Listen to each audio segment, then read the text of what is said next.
우리 옆에 분과 한번 인사하도록 하겠습니다. 오늘 하루도 수고하셨습니다. 우리 뒤에 분과도 좀 인사할까요? 주님의 이름으로 축복합니다. 예배당에 오신 성도님들 환영하고 축복합니다. 오늘 본문의 말씀은요, 성령에 대한 말씀인데요. 왜 하나님께서는 우리에게 이 성령 하나님을 보내주셨을까? 그 말씀에 대한 것을 좀 살펴보길 원하는데, 우리가 오늘 보혜사 성령에 대해서 좀 이렇게 알기 위해서는요, 우리 새벽 시간에 좀 살펴봤던 이전 구절과 새벽 본문과 좀 이렇게 연관이 있습니다. 예수님께서는 십자가의 시간표가 점점점 다가오자 제자들에게 뜻모를 그런 말씀들을 하셨습니다. 내가 이제 떠나갈 거다. 하나님의 때가 가까이 오고 있다. 내가 지금 가는 길이 있는데 너희들은 장차 내가 이 길을 지금은 따라오지 못할 거다. 그리고 19절의 말씀을 통해서는요, 이런 말씀을 하십니다. 떠난다라는 말씀하신데 19절 한번 같이 읽겠습니다. 조금 있으면 세상은 다시 나를 보지 못할 것이로되 너희는 나를 보리니 이는 내가 살아있고 너희도 살아있게 했음이라. 지금 예수님께서는 제자들에게 내가 조금 있으면 떠날 것이다. 세상은 나를 다시금 보지 못할 것이다. 이런 말씀을 하십니다. 그런데 제자들에게 내가 너희와 함께 있을 건데, 지금 내가 너희를 떠날 건데 그와 더불어서 하셨던 약속이 18절입니다. 내가 너희를 고와 같이 버려두지 아니하고 너희에게로 오리라. 지금 예수님께서는 세상을 떠나신다라고 말씀하시면서 또 반대로는 고와 같이 너희를 버려두지 않는다.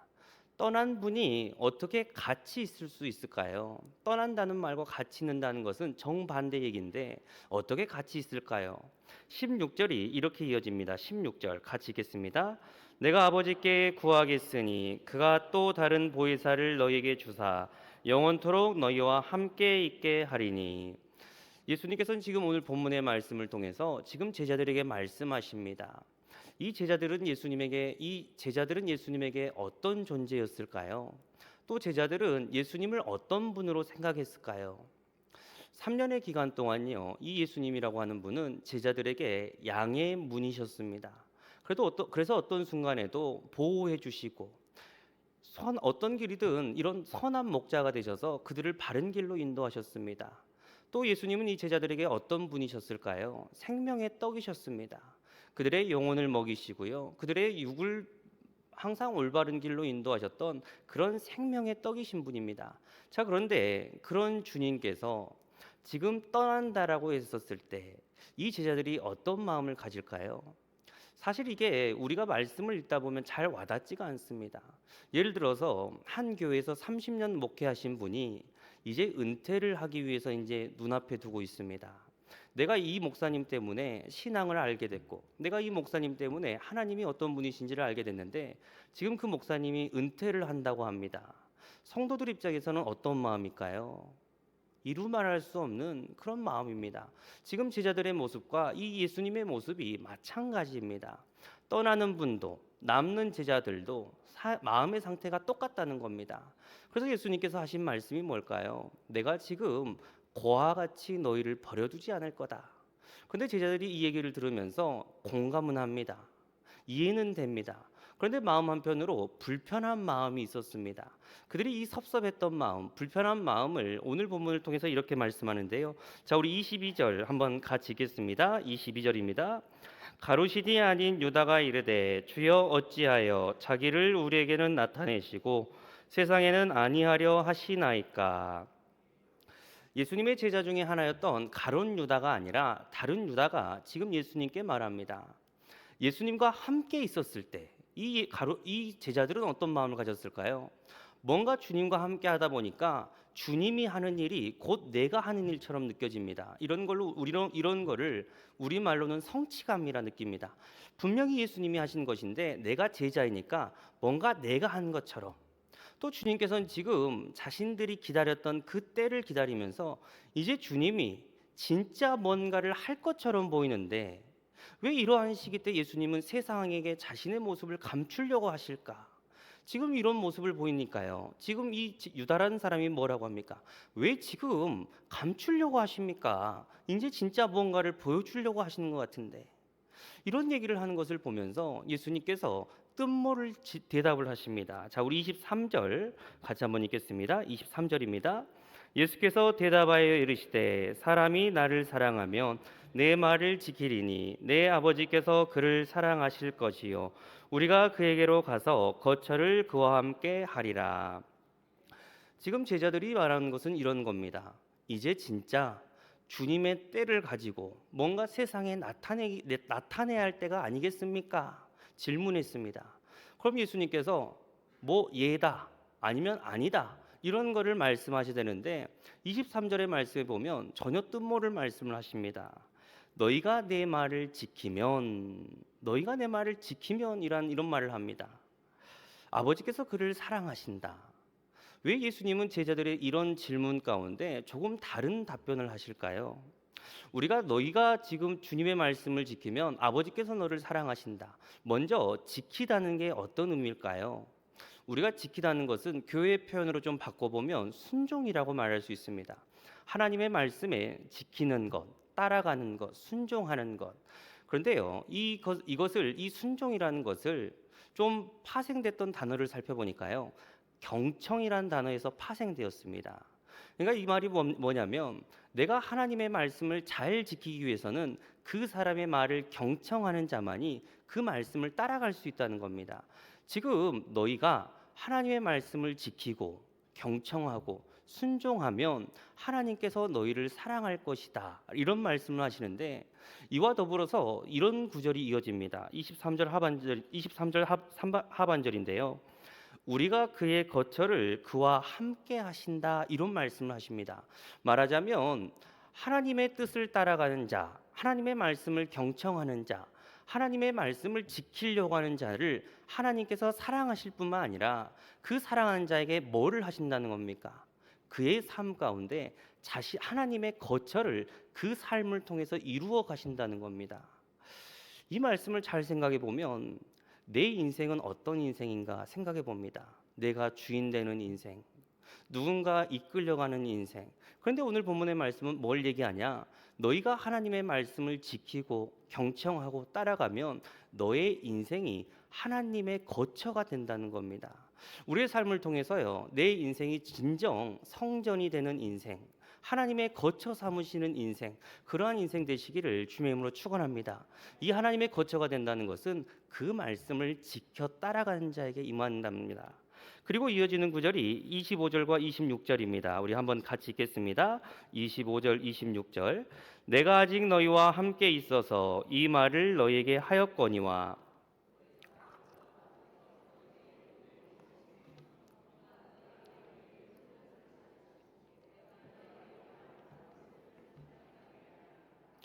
지금 예수님께서는 제자들에게 내가 성령 하나님을 보내줄 것이다. 너희를 고와 같이 버려두지 않기 위해서 내가 성령 하나님을 보내줄 것이다. 이런 말을 하는데요. 요한복음 14장에 나타난 이 성령은 어떤 분이실까요? 지금 말씀해 보니까 성령은 모든 것을 가르치시고 모든 것을 생각나게 하시는 분입니다. 그래서 성령이라는 분은 우리가 하나님의 말씀을 계속해서 이렇게 생각나게 하고 묵상케 하시는 분이 바로 이 성령님이라는 겁니다. 근데 이와 관련해서 요한복음은 하나님을 어떤 분이라고 말씀하십니까? 태초에 말씀이 계셨고 하나님은 말씀이십니다. 근데 시편의 기자는 이 말씀의 역할을 뭐라고 얘기하냐면 시편 119편 105절 말씀인데 같이 한번 읽겠습니다. 주의 말씀은 내 발의 등이요 내 길의 빛이니이다. 한번 더 읽겠습니다. 주의 말씀은 내 발의 등이요 내 길의 빛이니이다. 지금 말씀해 보면 주의 말씀은 내 발의 등이요 내 길의 빛이다라고 말합니다. 등이라고 하는 존재는 어떤 존재입니까? 우리가 이 짧은 길을 가기 위해서 등을 켜고 갑니다. 빛은 어떤 존재입니까? 우리가 먼 길을 가기 위해서는 밤에 깜깜할 때 우리가 등 하나라도 될까요? 그래서 이 빛이라는 것은 먼 길을 가기 위해서 필요한 겁니다. 우리의 인생길은 한 치 앞을 알 수 없는 그런 인생길인데 지금 이런 조명하심, 우리를 밝히 나타내심, 그게 뭐라고 얘기합니까? 주의 말씀은. 그래서 우리의 주의 말씀이라는 것은 어떤 것이냐? 한 치 앞을 알 수 없는 이 내 인생 가운데 짧은 길을 가든 먼 길을 가든 우리를 올바른 길로 인도하는 것이 하나님의 말씀이라는 겁니다. 요한복음의 말씀은 지금 뭘 얘기하냐? 그 말씀이신 성령 하나님께서 모든 것을 가르치시고 모든 것을 생각나게 하면서 우리를 바른 길로 인도하시는 분이 바로 주님이라는 겁니다. 왜 그럴까요? 지금 예수님께서는 내가 지금 너희를 떠날 거다. 참 목자이신 그분이 떠난다고 할 때 제자들이 우리의 방향성은 어떻게 하지? 우리는 어떤 길로 가야 하지? 그들이 이런 걱정을 하지 않았겠습니까? 근데 예수님께서는 내가 지금 가고 너희들이 그런 갈 바를 알지 못할 때 이 성령 하나님께서 너에게 와서 너희들이 올바른 길을 갈 수 있도록 그렇게 지도해 준다라고 말하는 겁니다. 간절히 소망하는 것은요, 오늘 말씀을 통해서 내 인생을 인도하시는 분, 그것이 하나님의 말씀이시길 소망합니다. 그리고 뿐만 아니라 오늘 말씀을 통해서요, 또 이러한 말씀을 하십니다. 자, 우리 27절 같이 한번 읽겠습니다. 27절입니다. 평안을 너에게 끼치노니 곧 나의 평안을 너에게 주노라. 내가 너에게 주는 것은 세상이 주는 것과 같지 아니하리라. 너희는 마음에 근심하지 말고 두려워하지도 말라. 아멘. 지금 예수님께서는 이 제자들에게 무엇을 말씀하십니까? 평안을 주겠다 말씀하십니다. 우리가 이 평안하면 떠오르는 기준이 두 개가 있을 것 같은데요. 하나는 세상이 주는 평안, 두 번째는 주님 주시는 평안이 있습니다. 먼저요, 세상이 주는 평안이라는 것은 좀 어떨까요? 예를 들어서 어떤 한 학생이요, 입시를 하기 위해서 몇 년간 열심히 공부했습니다. 그래서 내가 원하는 대학교에 딱 들어갔습니다. 얼마나 기쁘겠습니까? 그런데 막상 딱 그 대학교에 들어가니까 그가 일평생 대학교 하나만으로 합격했다는 것 때문에 그가 항상 기뻐할까요? 그렇지 않습니다. 얼마 지나지 않아서 또 어떤 취업이라고 하는 불안감, 결혼이라고 하는 장벽, 이런 것들 앞에요, 내 마음에 줬던 그 평안이요, 한순간에 사라집니다. 그러니까 이 세상이 주는 평안이라는 것은 따지고 보면 지속적이지 않는 그런 불안감이 있는 것입니다. 세상의 어떤 것도 다 마찬가지입니다. 그런데 세상이 주는 평안과 반대로 하나님이 주신 평안이라는 것은 어떤 걸까요? 분명 내 앞에 나는 지금 하루하루 어둠의 터널을 걷는 것 같습니다. 눈앞을 봐도요, 깜깜하고 절망적이고 고난이 내 앞에 있는 것처럼 보입니다. 그런데 요한복음에서 말하는 이 평안이라는 것은 궁극적인 구원을 얘기합니다. 우리가 구원이라는 게 뭘까요? 하나님께서는요, 최후 승리를 하셨던, 예수 그리스도는 이 십자가에서 죄를 깨뜨리고 사망을 깨뜨리고 모든 것을 깨뜨리면서 하나님의 말씀이 참이다, 최후 승리를 말씀하신 분입니다. 그래서 눈앞에 있는 것이 분명 내 눈앞에서는 그게 분명한 고난이요, 역경이요, 어둠의 터널이지만요, 이 하나님이 주신 평안을 가지고 있는 자들은 어떤 순간에도 감사할 수 있습니다. 왜냐? 눈앞에 있는 게 다가 아니라 분명한 최후의 승리를 주실 것이기 때문에. 그래서 우리가 주기철 목사님, 또 우리 사도 바울 같은 사람들 어떻습니까? 감옥에 있었습니다. 특히나 사도 바울 같은 사람은요, 그가 있었던 빌립보 감옥을 살펴보면 한 2평 남짓한 그런 곳에 지하에 있었습니다.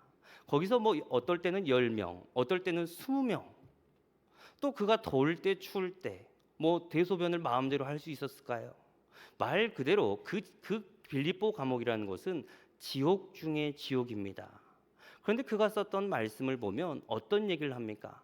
항상 기뻐하노라. 주 안에서 다시 말하노니 항상 기뻐하노라. 눈앞에 보이는 것은 분명 감옥이고 지옥의 연속입니다. 그런데 왜 이러한 기쁨을 얘기할 수 있을까요?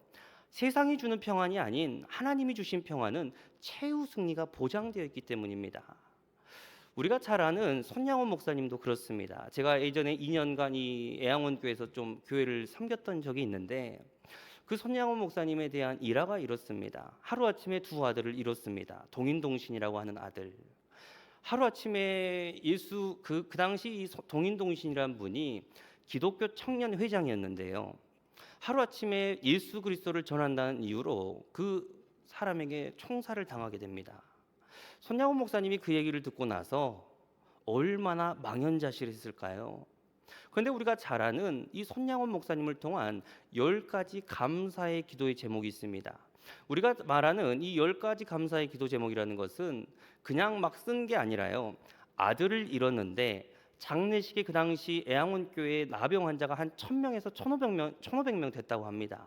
그러니까 수많은 사람들이 찾아오니까 그 사람들에게 일일이 인사를 어떻게 할까? 그냥 답사로 내가 이걸 써서 답사로 이렇게 전해야겠다. 그래서 만든 게 감사의 10가지 제목인데 우리 한번 좀 같이 한번 보겠습니다. 우리 무슨 감사를 드렸는지.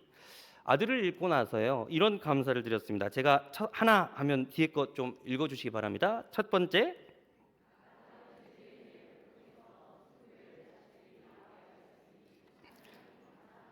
두 번째, 허다한 많은 성도들 중에 이런 보배들을 맡겨주신 하나님께 감사합니다. 세 번째, 삼남 삼녀 중에서도 순교의 제물로 장자와 차자를 바치게 하신 하나님 감사합니다. 네 번째, 한 아들의 순교도 귀하다 하거늘 하물며 두 아들의 순교하게 하신 하나님 감사합니다. 다섯 번째, 예수 믿다가 누워 죽는 것도 큰 복이거늘 하물며 전도하다 총살 순교 당하게 하신 하나님 감사합니다.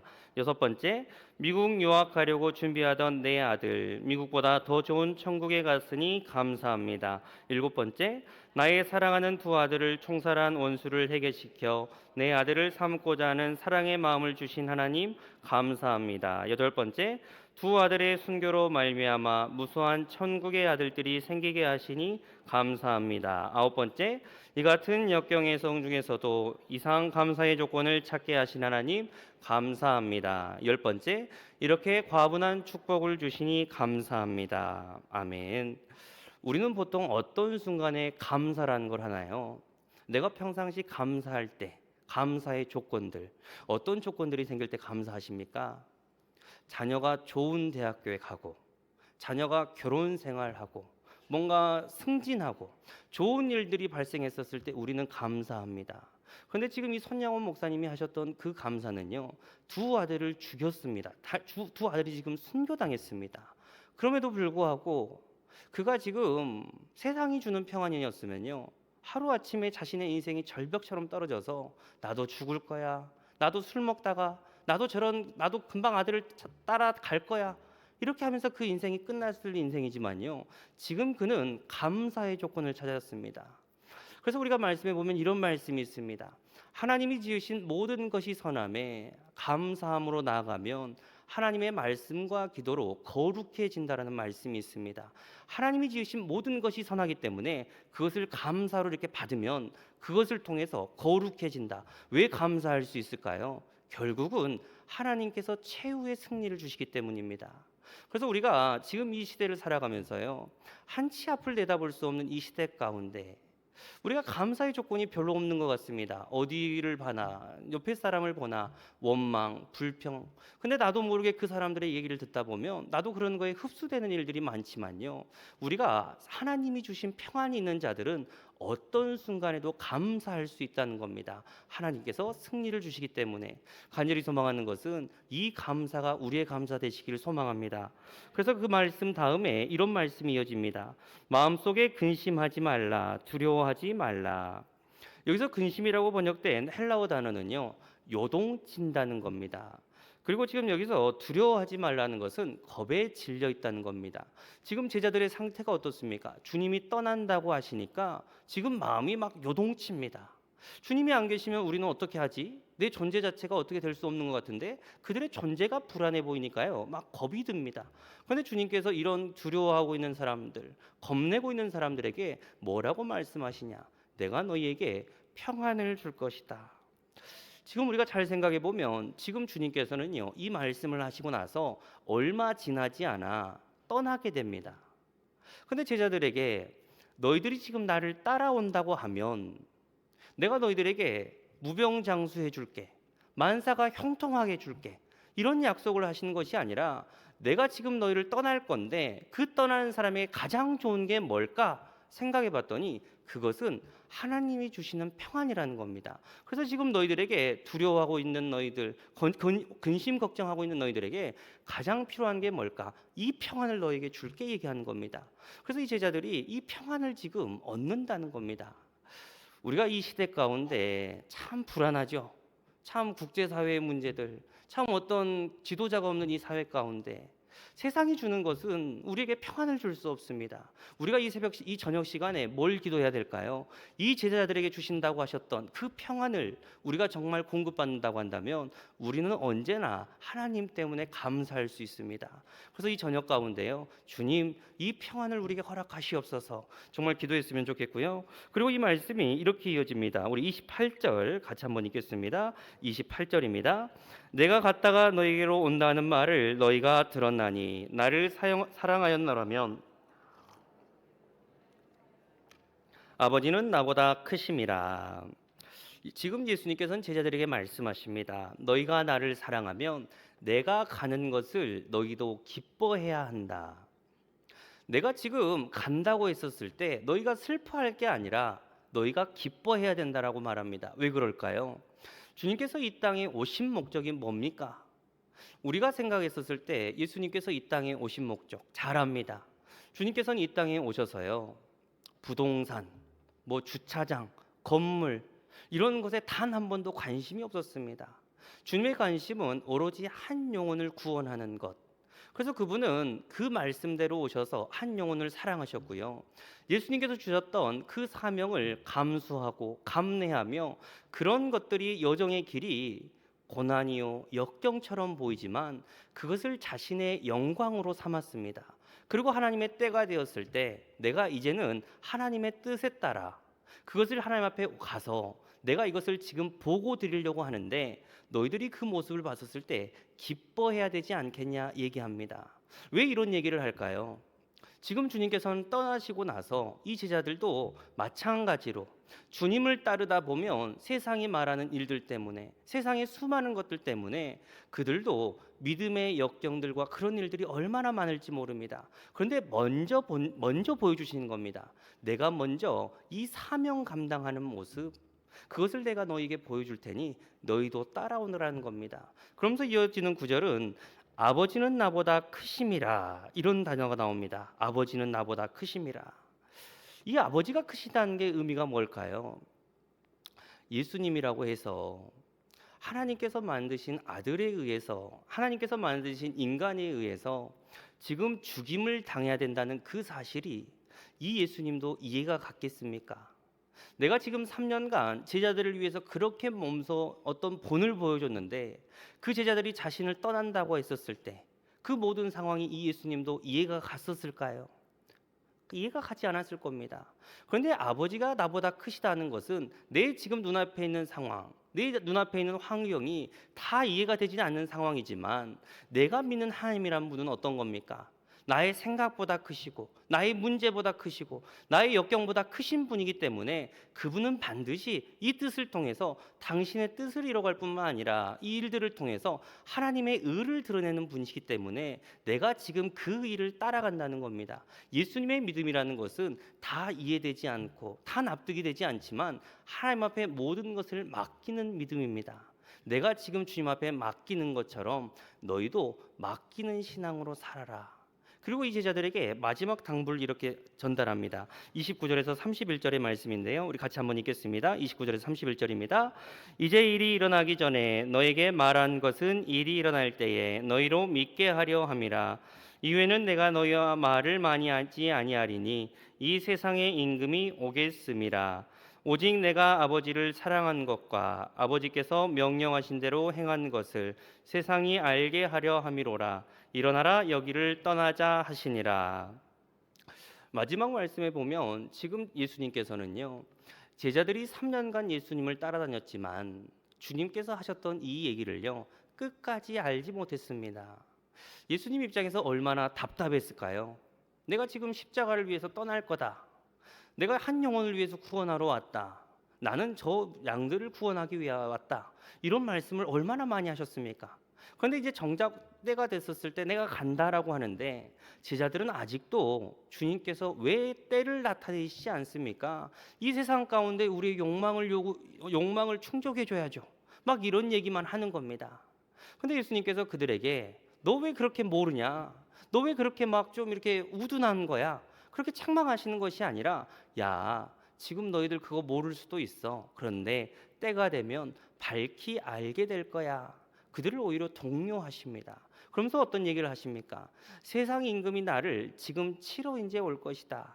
지금 사단이라고 하는 존재는 하나님 예수님께 주셨던 그 마음들, 그 어떤 사명들, 그 평안들, 그것들을 뺏기 위해서 점점점 그 시간이 다가오고 있다는 겁니다. 그런데 내가 지금 이제 주님의 뜻을 완수하기 위해서 나는 이제 갈 거다라고 이런 말씀이 끝납니다.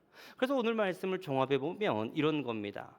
지금 제자들은 예수님이 떠난다고 했었을 때 너무 걱정되고 너무 두려워하고 도대체 어떻게 하지?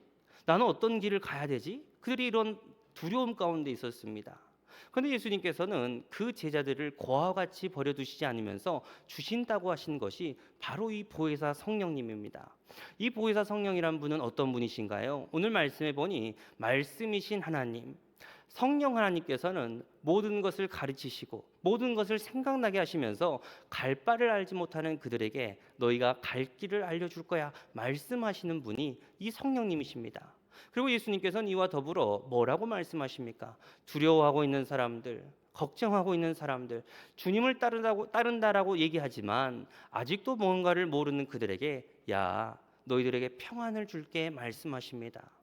오늘 또 하나님께서는요, 우리가 주님을 따르는 그 길, 많은 여정이 있고요. 세상이 우리를 지탄하는 이 시대 가운데 정말 우리 가운데 이런 갈 바를 알지 못할 때 이 성령을 통해서 우리에게 말씀해 주실 것이고요. 이 평안을 주시면서 우리의 사명을 완수하게 하신다는 겁니다.